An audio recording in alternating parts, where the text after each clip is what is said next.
हले बुझना के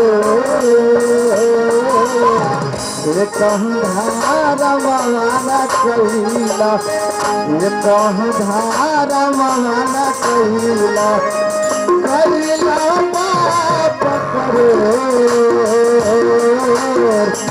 कहूँ धारा माना कैला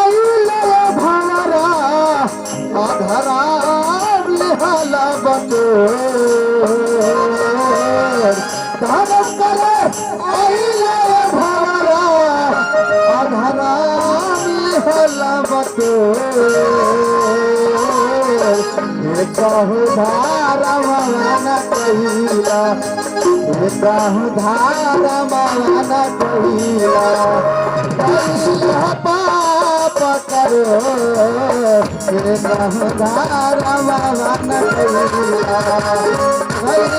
पाप करो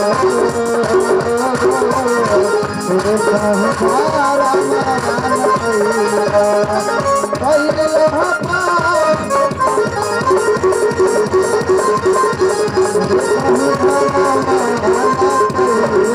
ए भैया तनी नला पे तनी बेस्ट होती।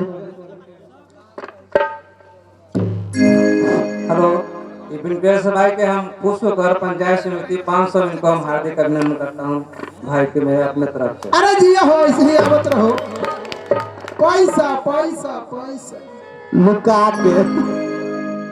हेलो